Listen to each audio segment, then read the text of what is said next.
So looking at this tweet, which was put out yesterday, I got in touch with Esther last night because I thought that she's just the person that I should talk to, because the election result, if only 18 to 24-year-olds voted, has almost the entire nation, aside from a little bit of Scotland, SNP and Liberal, and a little bit of Wales, which is obviously Plaid Cymru, red for Labour. She says on this tweet, embarrassing, the country's youngest and brightest voted for a man whose mission is to economically cripple this country and hand it over to our enemies. It's almost as if our education system is an indoctrination chamber. And we were talking about this earlier. We had a call earlier on today from a teacher who said, it's really difficult now because most teachers are indoctrinating children, not only at school, but also at university and college as well, that Labour is the answer and the Tories are all evil scum. Esther, very good afternoon to you. Welcome to the Independent Republic. Hi, thank you for having me. Not at all. Now, you in your Twitter bio say that are you part of Turning Point UK? Yes, so I'm a Turning Point UK contributor. Okay, so tell us a bit about that. What is Turning Point UK? Well, Turning Point UK is basically the answer to post-Blair, left-wing indoctrination of everyone, under the age of 25. Right. That thinks, not having a stake in society means that you should fall for every sort of promise and, free good thing under the sun that the left-wing parties of this country want to offer, which I think is completely ridiculous. I mean, I must say, on Thursday night, before the exit poll came out at 10 o'clock, from sort of 9 till 10, I was wondering whether the Labour Party had succeeded, because there were stories appearing that they'd got a very, very good registration to vote drive going, that they registered millions of people, young people in particular, lots of polling stations were full of young people voting, and I suddenly thought to myself, is it possible that they could pull this off?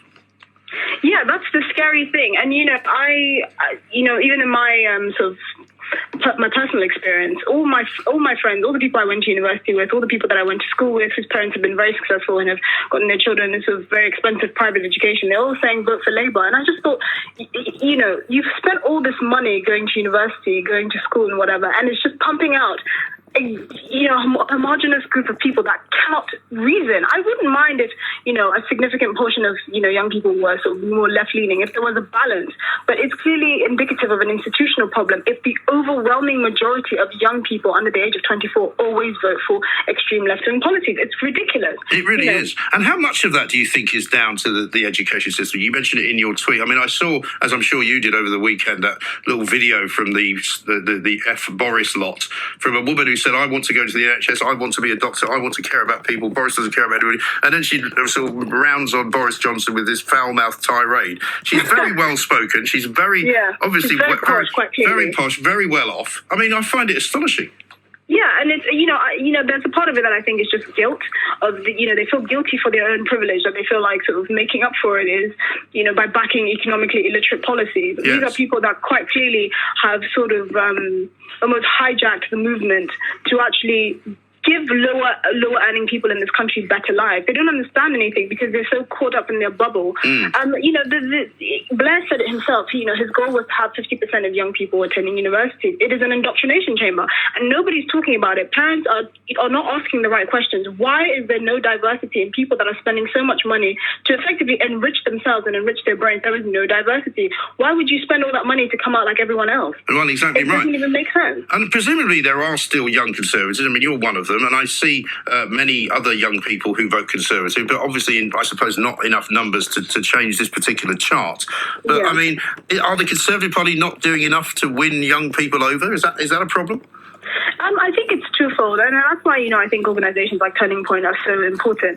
It's that young people have, on the side of education and the kind of institutions that they're, being ushered through, they're just not hearing anything else. They're just hearing the Tories are scum, the Tories are this. I personally am of the belief that everyone over the age of 16 should have to study economics and politics to a certain degree, understand fiscal, macroeconomic policy, just the basics, because I think that really, it does have more of an effect than you realise. Obviously we'd have to sort of ascertain certain standards in these schools, that these teachers are not teaching them, things that are very personal political opinions. Well, that's right, because I had this conversation with somebody the other day, because I said, I'm not sure I want to entrust teaching politics to the teachers, because they're the people who are to blame for this problem we have already. Exactly. But I also think, the Tories could do a lot more to actually sort of bring younger people on side. And I think that's why I'm very optimistic about Boris, just because, he is an attorney and he is an Oxbridge graduate, but he is not the kind of person that would I suppose, alienate younger voters in the same way that sort of really, really traditional Tories have done in the past. So I think, the things are looking up. It's why I'm so passionate about my work with Turning Point. I just think, every healthy thing has a balance. Every generation should have a balance of people that are more left-leaning and more right-leaning, and together we should come to try and find a solution that works for this country, that works for every pocket of society. Yeah. I cannot believe 1 in 3 people thought a 4-day working week, which is effectively a 20% pay rise if you look at sort of in terms of, how much time they're actually spending working, a 4-day working week, nationalizing virtually everything, free broadband, gifting every homeless person a house, which we don't know where it's coming from, chasing out investment out of this country like a bullet, which, it wouldn't matter if Corbyn made uni free because nobody will hire them afterwards. I cannot believe 1 in 3 people thought that was a good idea. Well, of course, and the idea as well that people were going, oh yeah, but we have to save the environment, and Labour are going to plant 2 billion trees. We actually had an interview with John McDonnell a few weeks back when they were announcing that, and we'd worked out that over the course of the next 10 years, they would have to plant something like 11,000 trees a minute, right? and cover the entire nation of Wales with them, okay? And he said, oh, don't worry, because over in Ethiopia, once they planted 3 million trees in a day. And I just went, what? And it turned out that they had some program that they did in Ethiopia where they had lots of volunteers, I think something like 2 to 3 million people across the nation planting little seedlings, which is not quite the same thing. But, people were buying this stuff and I was going, but it's not possible. You can't possibly believe it, And it's crazy. These are supposed to be the most educated, but in fact, they are the least educated. Yeah. And I think one thing that I find so disheartening and quite infuriating is this attitude that, the older generation have screwed over this country. They're ruining it for us. We know best. You're ruining our future. Why don't you just die off already? I think it is completely ridiculous. I feel like the respect for older generations has completely gone out the window in this country because we are having seemingly educated people that are becoming more uneducated. They don't value tradition, they don't value family, they don't value having a stake in society, which means that, actually I don't want Corbyn to snuff out my money and, use it to build his socialist utopia and transgender toilets. And also, isn't it rather ironic as well that they hate the old people? They want to have old people not allowed to vote because it's ruining their future, but they want to elect an old man, who is an old person. I don't get it. Yeah, exactly. And who conveniently forgets to, mention that he's worth £4 million. I never buy the argument that Corbyn is sort of anti-rich for the poor. First of all, this man is a millionaire. Secondly, he doesn't speak to the people in this country that have ambition to actually provide the best for their family, to own homes, to have businesses, to, give back, but also feel like their work is, there's something coming out of their work and there's something coming out of their labour. Yeah, absolutely right. And as far as the whole kind of, middle class problem goes, because I believe this to be a middle class problem. I don't think if you were to visit Sunderland or Liverpool and you would find working class people there who have the same kind of love of the crazy left wing policies. I mean, they might want to vote Labour, but clearly up in the northeast and certainly in parts of Lancashire, they didn't vote Labour, they voted Tory. But they're not. I don't believe that anyone other than these very, very spoiled middle class kids want Marxism.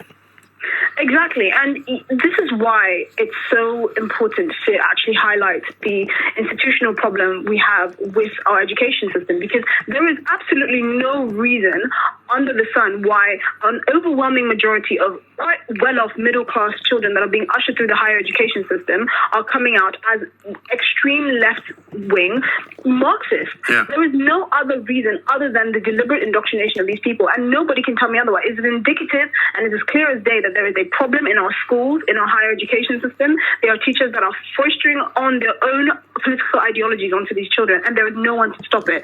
And I think, you're better off not spending £9,000 a year to go and learn someone else's flawed opinion. You might as well work, have stake in society, and then come back and tell me that you want Corbyn to snuff out your millions to build transgender toilets with. Well, exactly right. And do you think this is sort of a passing fad as well? Because, I mean, clearly there's going to be a bunch of these people who are Marxists are going to grow up, hopefully some point, and not be Marxists. Then they're going to have children of their own, and hopefully they might then go the other way. Because, I mean, I know children, for example, of when I was living in America, their parents were massive Democrats.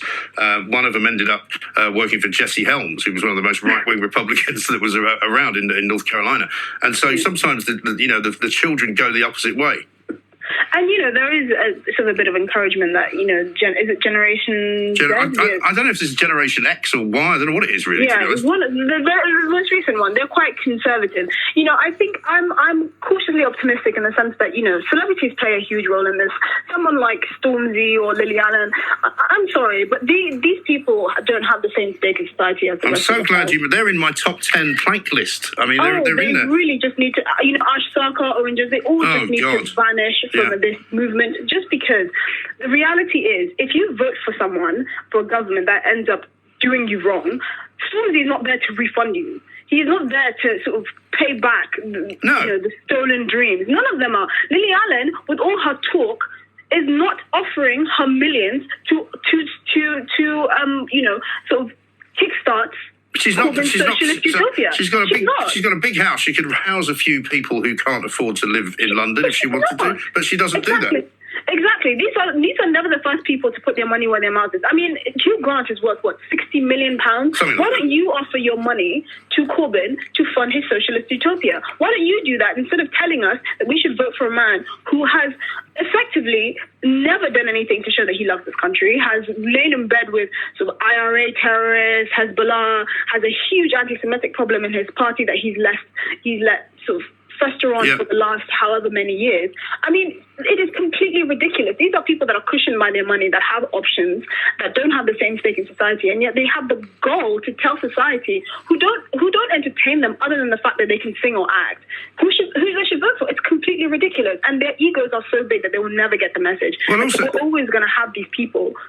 Yeah, that's right. And they think that they are influential. But the good news for anyone looking for somebody to endorse them at the next election is don't get anywhere near Hugh Grant, because every single politician that he backed lost. So, he's like the kiss of death, to be honest. Yeah, he is. Yeah, right. Yeah. Well, listen, Esther, great to talk to you. Thanks very much indeed. Esther Krakue there, who is from Turning Point UK, talking about the young vote and why so many young people between the ages of 18 and 24 seem to want to vote for this hard left, Corbynist kind of indoctrinated state. It's got to be down to the schools, hasn't it? 0344 499